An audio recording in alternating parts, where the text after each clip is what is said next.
moved to this house about a week ago, a nice little cottage on the border of North and South Carolina, overlooking the Piedmont at the edge of the Blue Ridge mountain range. During the day, everything seems normal. I type my funny little words into this funny little computer. I get paid. The sun shines outside every morning, and birds sing in harmony with the last of the cicadas. I wake up and I make my coffee, and I sit on my balcony while the final vestiges of night fade to a close. Everything remains calm and quiet through the day, barring the times I host a dance party of one while waiting for my old microwave to kick into gear. Even my dog seems more subdued. Not lethargic, per se, but he seems to have less energy, less gusto for life. Puck doesn't really bark anymore. Not at squirrels, not at other dogs. He doesn't even bark in excitement when I come home from the store, which is, for lack of a better term, really weird. Some of my new neighbors complimented me on how well trained he is. Oh, isn't it nice to have a quiet dog? He doesn't even jump on you. I could never get my dog to behave as well as yours. That's the thing. Neither could I. He used to be the most. He used to require all of my attention, all of the time, lest he wither and waste away, a ghost of the dog he could have been. My words, not his. I mean, maybe.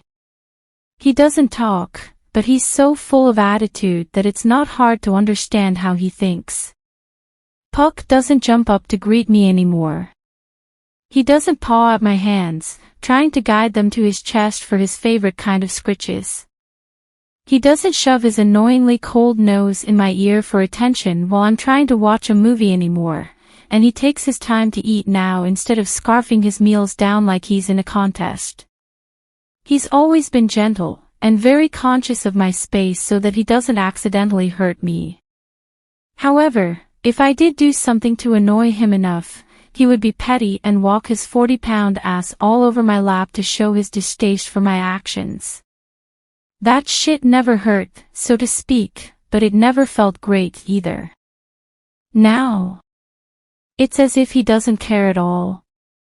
He's not annoying. He's not even petty anymore. It's like his personality is just gone. I miss him.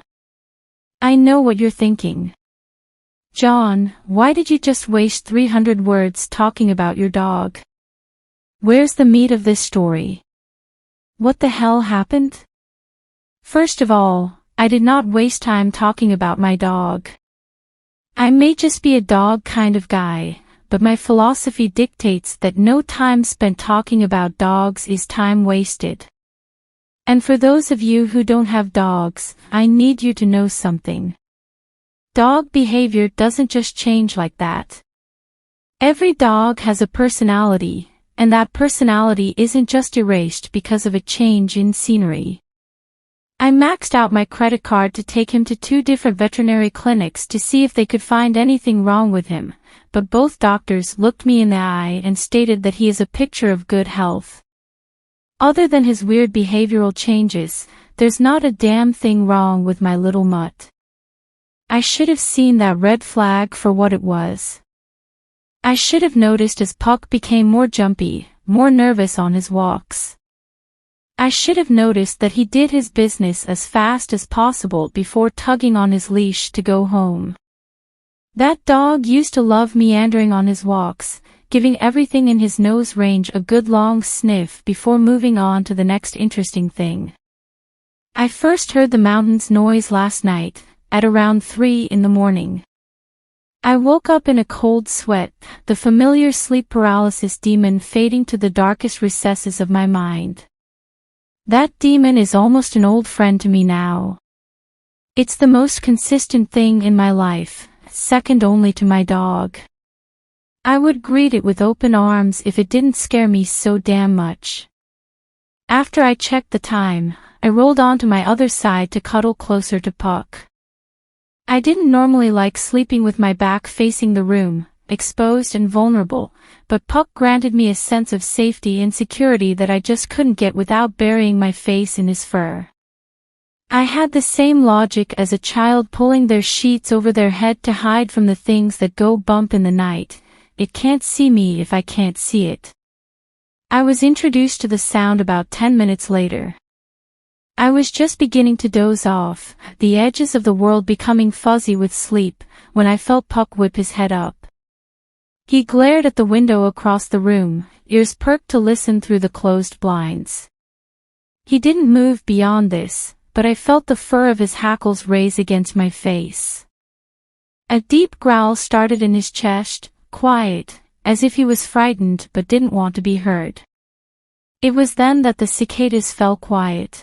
An intense ringing filled my ears as my brain tried to make up for the sudden void in my senses, and it felt as though I fell to the bottom of a mountain. The air pressure seemed to increase immensely, so much so that I was forced to pop my ears to keep the ensuing pain at bay. Puck let out a little whimper and buried his head in the blankets, trying to ease his own pain as well. In the silence that followed, I heard it. A dull roar tingled at the edge of my senses. Barely there, I couldn't make out whether I was imagining it or not. I cursed at my younger self for always listening to music at the maximum volume and damaging my hearing, leaving tinnitus screaming at the edge of my mind for the rest of eternity. I sat up in bed to hear better, and Puck scrambled up next to me. He seemed frightened, ears back, tail between his legs, but he stood his ground between me and the window, in a protective stance reminiscent of a German shepherd's crouch. Hackles raised and a growl in his chest, he guarded me as the noise grew louder. The sound raised in pitch as it seemed to inch closer and closer to my house, a pristine and fucked up example of the Doppler effect. The increasing intensity put me on edge. I didn't know what was happening, but I didn't feel safe, and more importantly, Puck didn't feel safe. I could write off my own emotions as an anxiety-induced paranoia, but Puck felt it too. I slipped my legs off the bed as quietly as I could, the cold of the hardwood floor jolting me as my toes hit the ground. With one shaky hand I reached for Puck's collar, and the other felt around the side of my bed for the baseball bat that I kept for protection. I thought about guiding Puck by his collar out of the room and into the hall, but elected to carry him instead. His claws would make too much noise against the floor. I shushed his growling as softly as I could while the sound gained traction outside, now beginning to engulf the side of my house that faces up the mountain.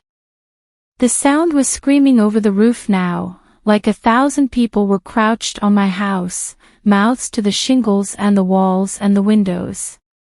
Each mouth was letting out the most god-awful wail. My window looked out over the Piedmont, and the sound hadn't quite reached the south-facing wall yet. I didn't want to stick around for that. Phone slipped safely into the back pocket of my sweats, I scooped Puck up in my arms. I shifted his weight to my left side so that I could comfortably hold the baseball bat in my dominant hand.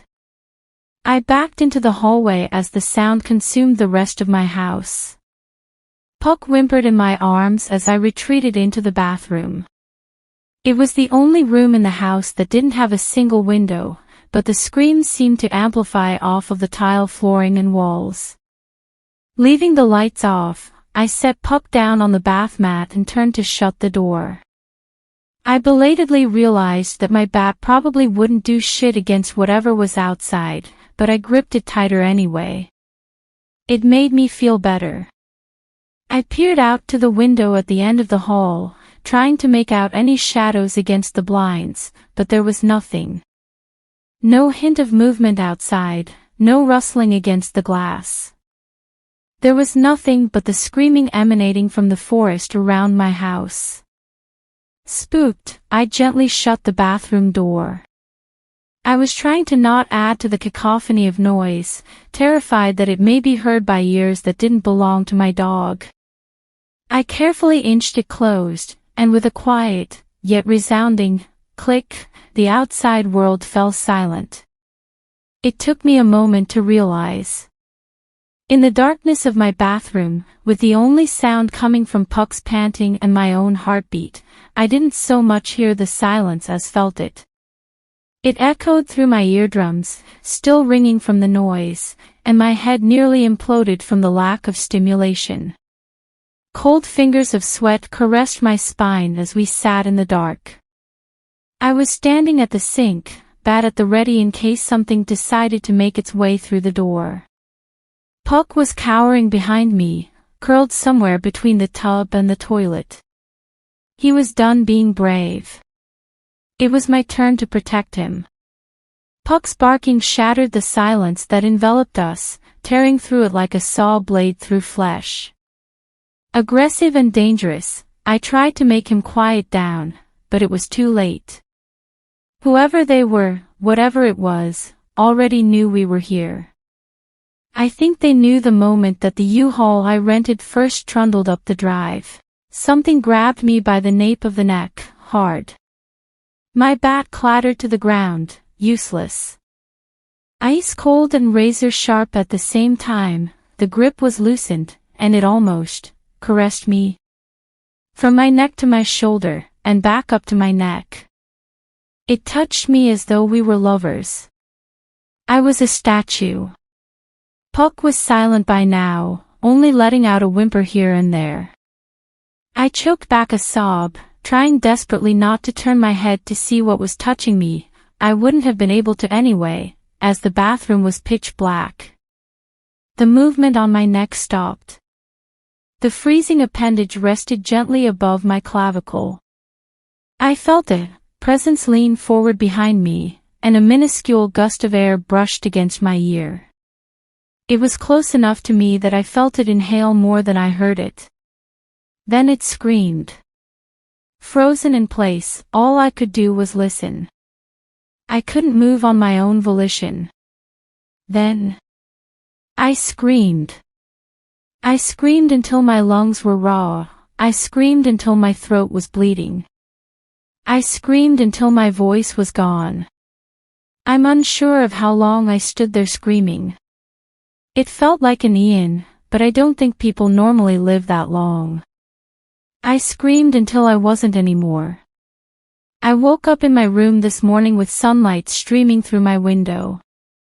Somebody had drawn up the blinds, and I was left with an unobstructed view of the Piedmont. Kudzu covered the mountainside, undisturbed by the events of last night. Unsettled, I padded back over to my bed and sat down next to Puck.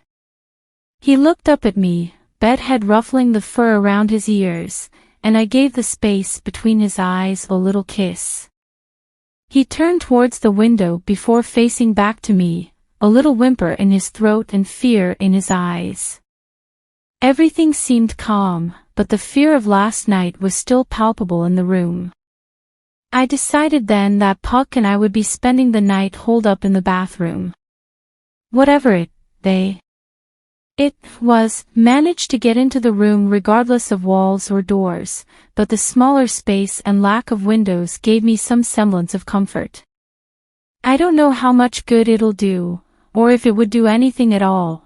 It may just be the desperate hope for safety, but I dug through my mother's old jewelry and pulled out a couple of her cross necklaces.